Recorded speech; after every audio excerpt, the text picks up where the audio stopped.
Welcome to my video tutorial how to take fast action shots in low light. My name is Amy Renfrey. I'm a digital photographer, digital photography teacher and author. Today I'm going to discuss a couple of techniques that you can use to increase the lighting indoors for fast action shots.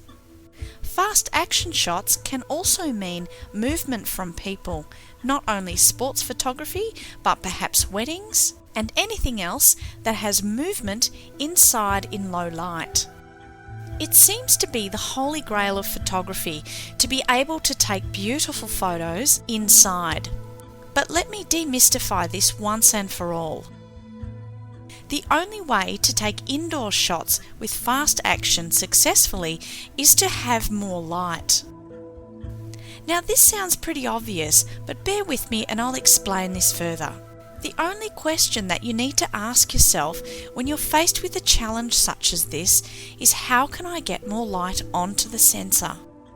There's a couple of ways that you can do this, so let's have a look at what these things are now. First of all, you can use a flash. You can manually increase the settings, for example, a faster shutter speed, smaller f-stop number. Another great way to get more light onto the sensor during your indoor fast action type shots is to use a faster lens. Another handy little tool is increasing the ISO, and that will get more light onto the sensor too. Now if all this fails, what you can do is you can apply some post-editing techniques in Photoshop to increase the light. So let's have a look at these things. Just remember something about the flash. The flash is like a torch or a flashlight. The flash is a fantastic device, but don't forget it works very well a few meters away.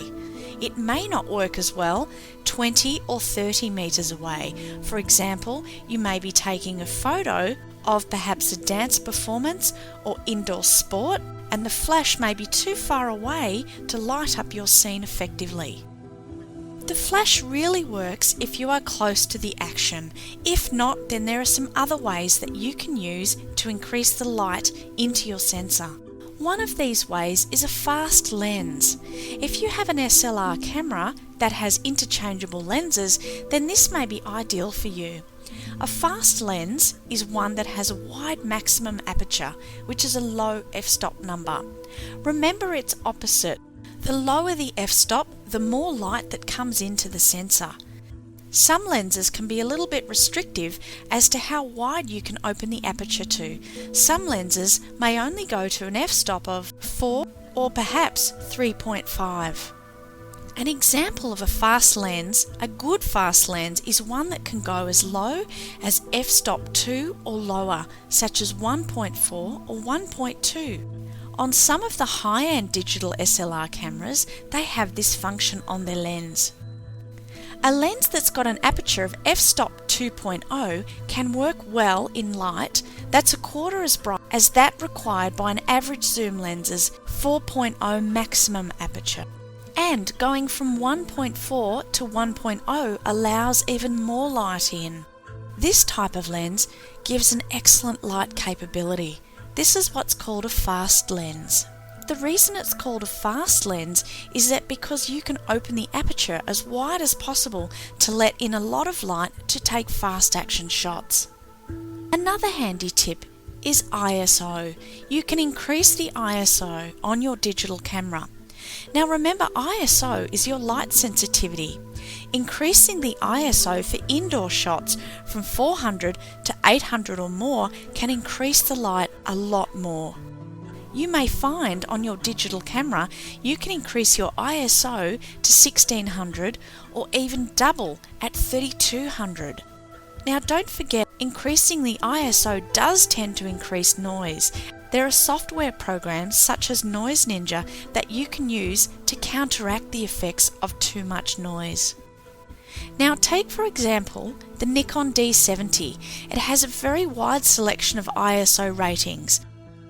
Now if all that fails and you're unable to do these things on your camera, perhaps you have a point and shoot, or perhaps you're limited in what you can do with the camera, you can apply some post-editing techniques in Photoshop to increase your light. Now you can use the histogram, which is an excellent tool I recommend that you use, and I'll be explaining how to use the histogram in detail in another tutorial coming soon. Or you can use a simple technique such as increasing the brightness in Photoshop. Or you can simply investigate the curves function. Now to summarise, the key to getting indoor action photos is simply having enough light. You can really only shoot if you do have enough light. Shots like this are ideal, and they're exactly what we're aiming for with indoor photography. But remember, a shot like this supplies us with stadium lights. And the light from stadium lights is absolutely brilliant. It mimics bright sunlight during the day. If you're looking at something with a little less light, such as this one, as you can see here, this is of a ballet performance. Now shots like this supply light from a spotlight, and a spotlight in theatre is the main source of light. So just remember, whenever you're taking indoor shots, you do need a lot of light. If you don't have the facility on your camera to change the ISO or to have interchangeable lenses or to use the flash, Photoshop is a great way to combat this. And also remember, you can only shoot if you have enough light. If you're simply not getting enough light into the camera is not going to know what to focus on, and it's going to make for a very challenging time indeed. Thank you very much for joining me today. I hope you enjoyed this tutorial. Coming up next is how to use the histogram, so stay tuned for that. Thanks very much, happy shooting, and have a great day.